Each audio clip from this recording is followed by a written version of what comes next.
Torn Between Worlds, written by Julian Glaser. Well, they do say that they do not really know.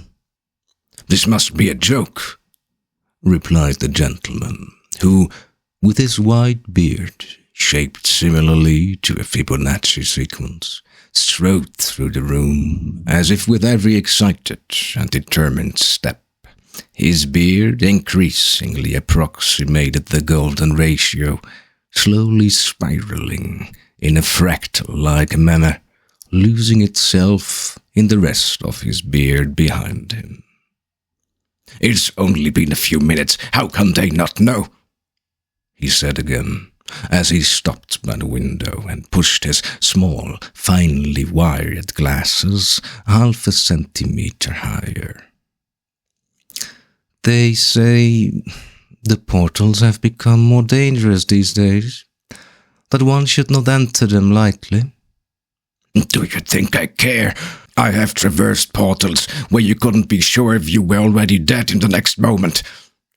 The younger gentleman, leaning against the lacquered cherry-wood cabinet, in a black bespoke suit, supporting himself with both hands, studied the pictures on the opposite white-green wallpapered wall as the older gentleman at the window, who had previously turned towards him, made his statement. A woman with a black umbrella, serious look, one leg inclined forward, firm step, no rain. He blinked, refocused, and turned his gaze to his counterpart on the other side, as if he had switched from parallel cinema theatre imagination back to his own hall, reawakened, and suddenly found himself in this hotel room, diagonally opposite the keen-looking older gentleman with white beard and white hair. He recollected himself. Through the slightly open window, which let in a sharp draught, at this height, from a dark and rainy, or rather stormy-looking sky outside, causing the beige, soft, half-transparent, roughly drawn-aside curtain to shiver in irregular waves. You could hear the clacking of shoes on asphalt from below, a slight murmur of voices, and the starting engines of New York City buses. Happy 1922 stood on a decoratively placed postcard on the side table directly opposite him. He looked at the older gentleman standing there, agitated, annoyed. Behind him, the increasingly speeding dark grey wall of clouds. "Well, you were lucky then," he said, after looking at the gentleman for 2 seconds, prompting the gentleman to pull himself together again. He had no interest in dealing with grumpy older gentlemen with British accents. While the older gentleman was unable to properly handle this coolly thrown command in British indecisiveness, the situation was erased for him by the sudden opening of the hotel room door to the right of the younger gentleman, and an extremely refined lady entered. Intuitively, the younger gentleman straightened from his half-egalitarian-leaning position at the cabinet into an upright posture. His business card, in the silk-lined left inner pocket of his jacket, enclosed in a small, simply cunningly formatted sterling silver case, with a clasp fastened by a simple curvature in finely crafted outer ends, introduced him as Éloi Béranger. Below, in a slightly differing font design, swaying diversely and under the influence of a minimal touch of the esprit de liberté français, stood Boulevard Pensionnaire, 19, Rive droite, Paris.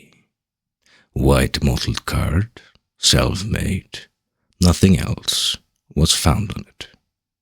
3 minutes, said the elegant lady, who now stood in the middle of the room, first looking at the older gentleman directly, then turning her head to the left, inclining her face, painted beautifully in soft contours, as if from the finest watercolor tones, towards him, with a delay of an almost uncountable moment, her deep brown eyes precisely following, stopping exactly in their flowing, deliberate motion, where they not only met Eloise's interested, cool gaze, but shattered it in an inconspicuous manner. Precision. Her black hair, slightly glistening in the yellowish room lighting next to Eloise, was braided into an elegant, unobtrusive chignon and seemed in a strangely harmonious way to underline sharply the divergence of these gently falling facial features, yet was pierced by the dangerously sharp focus of her two deeply dark eyes, intensely understanding the world. "You are Miss Jennings?" asked the old gentleman from the fluttering curtain window, freed from his brief embarrassing awkwardness caused by Eloise's response. "Miss Jennings," she replied pointedly, raising her chin slightly more than it already naturally seemed positioned. "Pleased to make your acquaintance, Mr. Parker," she added, extending her hand, covered in a fine black satin glove, to him in an elegant sweep. Mr. Parker shook it, slightly bewildered by the lady's gallantry, nodded and looked into her eyes only for a brief moment, which to Eloise gave the peculiar impression of lingering a moment longer on whatever they focused on, while everything else was already moving towards the next target of her dark, sharp gaze. In such a manner, making her movements symphonically glide, she turned towards Eloise, looked determinedly, with her head slightly angled, at his eyes for a moment, while retrieving a simple black and gold cigarette case from her small handbag with a barely noticeable brown on blue braided tweed pattern, extracted a cigarette, returned the case to her bag in a single movement, then produced a silver lighter adorned with a blue sapphire embedded at the top, flicking it to produce a crackling flame before her mouth, exhaled smoke, and finally said, "Monsieur Béranger," and nodded, just briefly, almost imperceptibly, as if she would henceforth tolerate Eloise's existence in this very room, simply because he was not elsewhere. Eloise nodded, his gaze steady, composed, but subtly demanding and cool. "So what is it? Only 3 minutes?" said Mr. Parker, squinting his eyes, adjusting his glasses again. 3 minutes, Mr. Parker. Not a second longer. Mr. Parker waved the cigarette smoke away from his face, visibly exasperated.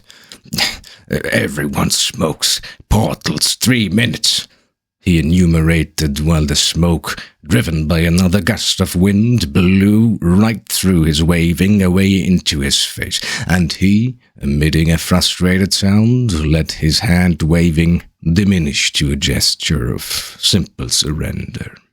And I have to deal with a conceited Frenchman and an American woman blowing smoke into my face in New York to fix bottles.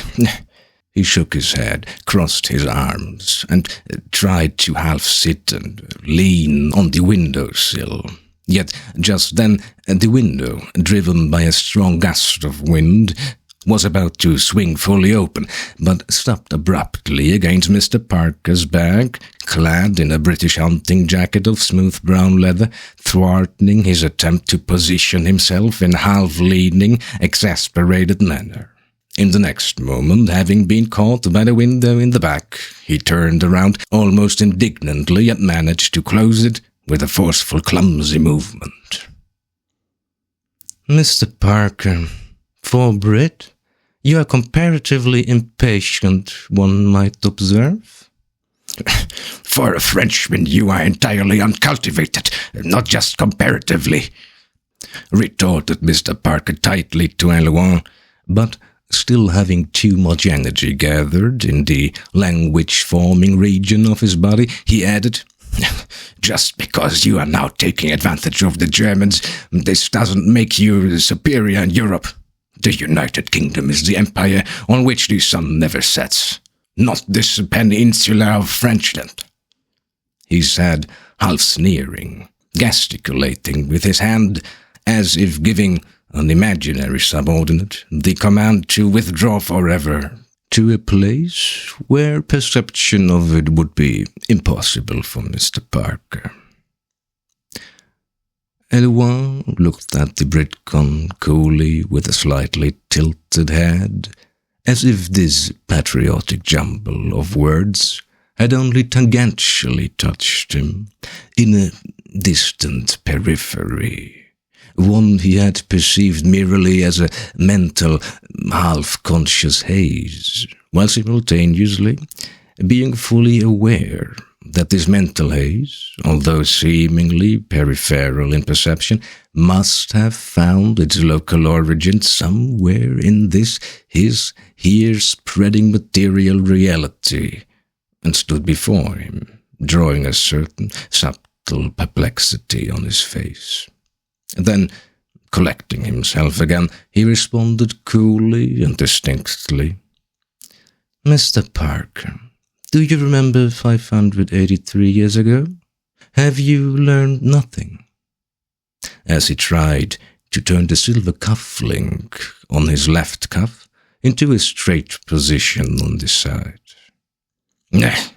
Don't bother me, you child Frenchman, responded Mr. Parker decisively, but making it clear in his voice that he wanted the last word here now, intending to compose himself if this last word were granted, presumably a slightly delayed reaction to Elouin's previous cold commentary. To underline this, he then fanned away some smoke from his face again in short bursts, as if this would do any good. Elouin, still occupied with perfecting the alignment of the cufflink, had to abandon the process, slightly frustrated, not having found the perfect position. He looked up from the silvery metal in one sweep, but as if the silvery metal had now immersed itself in his gaze, and emanated from there, now casting a metallic coolness into Mr. Parker's robust, confidently victorious face standing at the windowsill. He pursed his lips imperceptibly and shrugged his shoulders even less noticeably, and as a response he simply breathed out quietly to underline his indifferent agreement. Do you know why I prefer working with men and not with women? Asked Miss Jennings suddenly, sharply interrupting, while assuming a stance between the two parties, in which she seemed to occupy the entire room. Mr. Parker looked at her expressively, presumably already sensing that the next salvo in this verbal skirmish was about to occur, although this time he was speaking with a lady. Unimpressed by this, Miss Jennings continued, "Because they behave like men, and not like bickering girls." A slightly cynical and provocative smile outlined her lips as she focused on Eloise with these words. "See how fortunate you are that in America you can always rely on your old colonial masters in this regard." He returned, briefly smiling, placing his hands in his pockets and drawing his shoulders back slightly. Well, there was a moment of silence, in which all three seemed simultaneously to conclude that they had now sufficiently introduced themselves to each other and would henceforth know how to deal with each other based on this now present communicative union. It was time to attend to the portals. After all, they were of a dangerous nature, simply appearing nowadays for such a short time, in the middle of a hotel room. One could be grateful that no one had been in it when it happened.